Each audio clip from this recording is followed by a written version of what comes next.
The Mendon-Honeoye Falls-Lima Sentinel welcomes you to this edition of the Mayor's and Supervisors Weekly Update, brought to you by... Each week, our community makes history. Each week, you make history. And each week, there's only one source to turn to for the first take on history. You know what that is? Subscribe to the Sentinel right now to discover the history being made in your own backyard. The Mendon-Honeoye Falls-Lima Sentinel. More than just your news, it's your history. Welcome, everybody, to this week's rendition of the Mayors and Supervisors Report. I'm Chris Carosa, publisher of the Mendon-Honeoye Falls-Lima Sentinel, and each week, Sunday at 1 o'clock, we bring you the news from around our counties that we cover. Towns and villages, sorry, wrong show. So today we're starting with Jerry from Rush. How are we doing in Rush, Jerry? We are doing great, Chris. Thank you. I'm not going to plug the airways with a lot of local business other than to tell you that I was just on the Association of Towns webinar, and I was on the Senator Schumer webinar earlier in the week. And I'm just delighted with the American Rescue Plan and all that's being predicted that we will have at our disposal in the not too distant future. There's a lot of things in Rush that a small population such as that we have can't afford to do. So I'm looking forward to some of this American Rescue Plan money to do some things that we wouldn't normally be able to do. I will add that the new finance director, Christine, is doing very well, and we look forward to her acting on her own without the tutoring of the previous finance director. And I look forward to that. I'd like to invite everyone to the town board meeting Wednesday night next week, and that'll be by Zoom. You can find the log on the town website. I would love to see that audience approach 100 if that's at all possible. I think a lot of people have come on and tend to stay on. It's how the town administration runs your town. So I invite everyone to log on to that and hope to see more people. That's where I'll stop, Chris. Thank you for the opportunity. All right, short but sweet. Thank you very much. Rick, Village of Honeoye Falls, what do we got going on there? Well, good day to everyone. It's nice to see everyone as usual. And Chris, thanks again. I'll echo a little bit about what Jerry had just said. We also, the New York State Conference of Mayors, had a meeting and a webinar with Senator Schumer as well this week, getting a little bit more clarification on the funding that has been presented, when it's going to come, what it's going to be able to be used for. But more importantly, I think there's a lot of concern, especially from some of the smaller municipalities that really, kind of work on a shoestring anyway. We don't have large staffs. So when this funding does come in, or when it is available and we have to, let the federal government know what that's going to be used for, the concern is there going to be a real onerous process that we have to go through, and a lot of paperwork, et cetera. We're told, and it's kind of one of those I'll believe it when I see it type deals. But we're being told that it will not be overly burdensome, that our small municipalities should be able to wade through the paperwork very easily, and that there is still some information that's being finalized as far as the uses of this funding, but it does sound like it's going to be pretty open, really to use for economic development, but that's all in the eye of the beholder of the supervisor and his or her board, and the mayor and his or her board. and how that's used. But I'm sure most of us are going to use it for those necessary projects that at our current funding we just can't cover. So we're looking forward to it as well. And the village of Honeoye Falls, it's really been all about budget the last couple of weeks. We had our final budget meeting Saturday. Couple things we're still going to tweak, but overall we feel we have a pretty good budget. We're again still a little bit more dialogue, but we're assuming we're going to stay within the tax cap or under. Really we're down to trying to find another $2,000. And it doesn't sound like much, but my fellow mayors and supervisors here know that for us, finding $2,000 is like a larger city trying to find $100,000 quite often. It's not always easy. And I have said this many times, and I'm not speaking for my partners here, but I think we would all say that our books, our budgets are wide open. Yes, legally they are, but we entertain the opportunity for people to look at our budgets and see that. I think you'll find very clearly that we don't have much fluff in our budgets. We run on a shoestring. We don't want to raise taxes when we don't have to. It's really the rising costs of doing business that really generally forces us to do that in those cases. So we're feeling pretty good where we're at right now. Again, our annual meeting and our budget approval meeting is Tuesday, April 6th, Monday, April 5th. I'm sorry, I'll clarify that. But that will be, both meetings will be virtual, unfortunately. Our boards will be at the meeting, and then everything else will be via Zoom. And we'll do our very best to make sure everyone can get in, and we'll answer any questions we can. That being said, I think I mentioned this a week or so ago. The housing project at Wolfsburger Park has been initially approved. It did go through the seeker process, and phase 1 is approved to move forward. Still some things we have to tidy up with the Conservation Board. They have to grant a couple of their approvals, but we're moving that forward. And things all in all, we're seeing some positive business development within the village. The new Four Seasons restaurant is coming along well, which we're very happy to see, and I know a lot of our residents are as well. So that's really, it's really all about budget. Chris, you did ask one question. If we could, have our crystal ball and say, do we want more state support through funding or mandate relief? It's kind of a loaded question. Personally, I would say I want more state funding support. And the reason I say that is because it's been at least 6 years that there was legislation and some very in-depth talks with the governor and our legislators that there would be no more unfunded mandates, that any new mandates that came through would be funded by the state, or there would be a very easy way to get those funded. And that just doesn't always happen still. So I would like to see the state and our legislators hold true to their word and not put through any more unfunded mandates. Everything else that we've been dealing with for years, I think we can deal with. I just don't want anything new. So thus I would say I want some more state funding support for projects and road projects and sewer, et cetera. So with that, again, it's all about budget in Honeoye Falls right now. Thanks, Chris. All right. Thank you, Rick. Eileen, how are we doing in Scottsville? Well, we're doing well. Thank you, Rick, for your comments. I agree with them totally. Funding for small municipalities is very important, and we need those kind of dollars coming our way.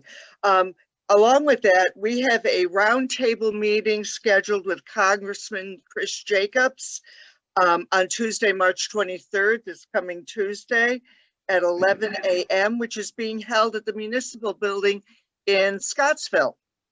So I've met with the liaisons for Chris Jacobs, which are Michael Hicks and Mitch Martin. And I'm looking forward to this meeting and discussing these same issues that Rick has brought up about funding for our small municipalities and the difficulties we face. So that will be this coming Tuesday. We've been holding our budget meetings. We had a budget meeting this past Tuesday, March 16th, and we went over our preliminary budget for 2021 and 2022. It went very well. I think some of the things that have affected our budget this year is, first of all, the formation of a fire district. So that department is now out of our purview.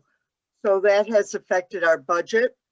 The budget figures were sent to the comptroller's office, and our new tax cap based on what our new budgets will look like was sent to us, and we have that.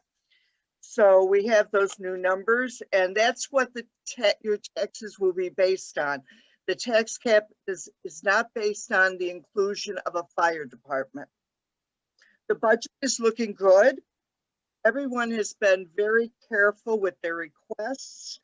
I think some positives that we've had with this year's budget, and also having COVID, is that we tend to underestimate our sales tax revenues. So when we got hit with less sales tax, it wasn't as big a hit as we could have expected. And we will be able to, with everyone being frugal and not having as big a hit with our sales tax revenues, we've been able to do pretty well this past year, and we may be able to meet some of the needs we would have for next year in this year's budget. So we're going to do that, and our next budget meeting will be on March 30th at 6 o'clock, and it's virtual, but everybody is welcome to sit on that budget meeting when we finalize our budget. Arbor Day is May 1st in the village of Scottsville. The Forestry Board will be having a small tree planting ceremony with a larger ceremony planned for September, when we will do some other tree planting, and hopefully more of the restrictions will be lifted. I have spoken with Christina Reby, who is the manager of the Greenway, about new guidelines for Canawagas Park. Canawagas Park goes along the Greenway Trail, along Owaka Creek. And with everything that happened last year during COVID, we were kind of overrun in the park, and it was a problem for the village. So I'm working with her on some new guidelines for the park, which we will discuss when we have that all finalized. Finally, Trustee Christy Offen has resigned her seat on our Board of Trustees. She's been a great asset to our board, and we thank her for her service and are sorry to see her go, but we wish her well in all her future endeavors. I have appointed village resident Andy Fraser to take her seat for the remainder of her term, and that is due to the timing. It was less than 75 days before an election, and the term is up in March of 2022. So Andy will hold that seat until the next election. Our organizational meeting is planned for April 5th. And our public hearing for the budget will be on our regular board meeting on April 13th. And that's it for Scottsville. Thank you, Eileen. Todd in West Bloomfield. How are things blooming in West Bloomfield? I think the sun's going to have a huge impact on that. So we'll look forward to seeing the results after the next couple of days of bright sunshine.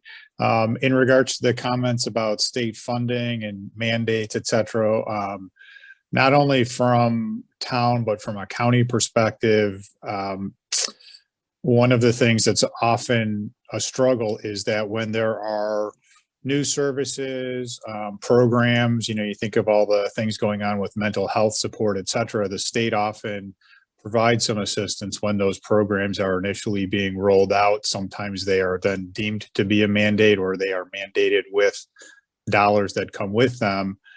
And then then they get defunded. But the services are still needed by the residents, and the state stops supporting them, and then they turn into unfunded mandates. So to Rick's point, I think, continuing to have an increase in the state funding is definitely important, and I would encourage that. But I would also, respectfully ask that we continue to fund at the original level, plus whatever the increased cost of providing those services has been over the years. It's a huge part of the county budget goes to those kind of mandated services, et cetera, that we have to support. So that's my take on that question. Couple of things just to point out. I believe that I've mentioned in the past, but on March 27th in the town of Victor, there will be a tire recycling event. That is Saturday, the 27th, and it will be from 1 o'clock to 4 o'clock at the transfer station in the town of Victor. In April, on April 24th, there will be a household hazardous waste collection day at the Casella County facility. Pre-registration required for both events, and information is on the county website. At the Board of Supervisors meeting on April 1st, we will be holding the public hearing to have our continued discussion about the Uber and Grubhub fees that they are charging to local restaurants. Many counties across the state, Monroe County being one of them, have already introduced some legislation, and we're trying to make a determination of whether that's going to be a local law for us or just continue under kind of an emergency order, which is what we've been doing for the last couple of weeks. We've had local restaurants that are being charged over 30% tacked on to them and their fee, and then the resident or the person who gets the delivery is also paying an incremental fee as well. So just trying to figure out if that's some form of additional charge that those delivery services are taking advantage of the situation versus them having to pay drivers, et cetera, versus individual restaurants staffing up and having their own delivery services, et cetera. And it's a little bit more difficult in the rural communities than it is in a city environment, because there are obviously far fewer deliveries and a much longer mileage and longer delivery time, et cetera. From a town perspective, things are going well. And to the point about the budget, when we do our year-end budget mods, we're often moving $56 from one line to the other to cover a slight overage. And so to Rick's point about trying to find $2,000, it often really does not exist in the budget. And we are often very happy when we use 50 tons less salt than we planned on or something. And we almost always take advantage of any smaller use in a winter. We buy as much as we can because the contract price never seems to go down. And so whenever we have remaining funds in the budget, we try to buy ahead and take advantage of what we have and with the contracts that we have in place, and we have a known funding stream. That's it for me. Hope everyone had a great weekend and have a good week. All right. Thanks, Todd.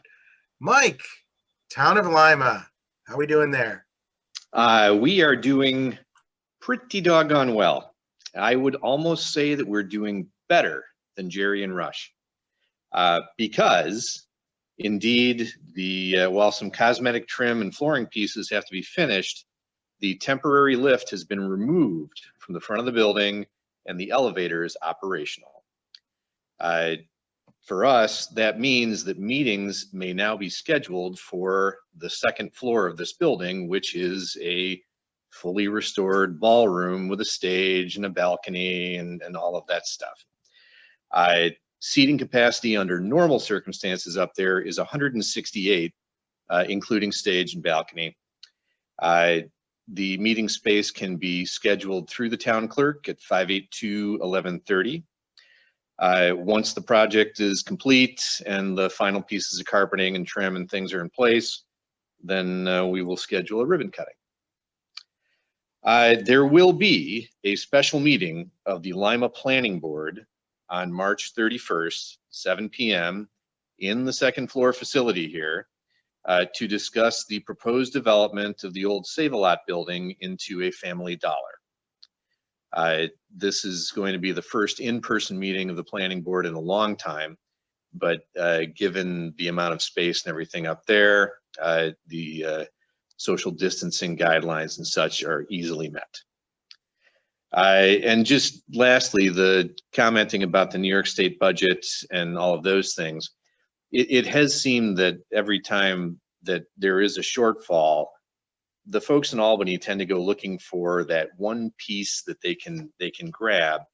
And while they have tried several times to grab a hold of the New York State retirement system to leverage that funding and been rebuffed, the latest pocket of money is the sales tax distributions for the counties, which those distributions, of course, then trickle down effect to the towns and villages.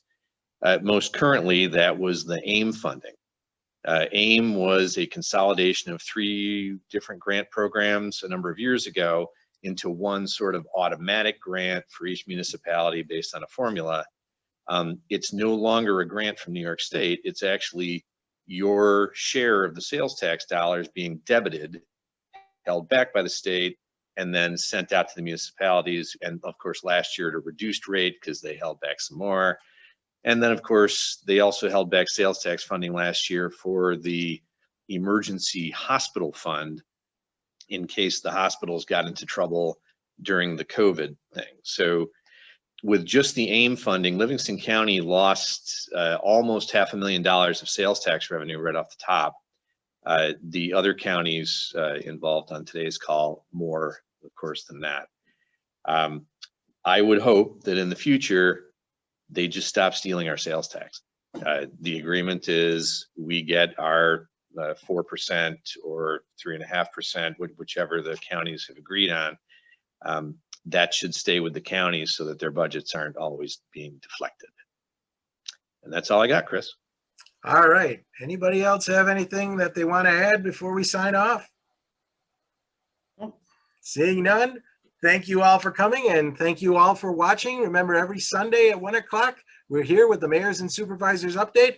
If you miss it, you can go to Facebook and YouTube, get it on replay, or read about it in the Sentinel the next week. Bye-bye for now, everyone. I know. Thank you, Chris.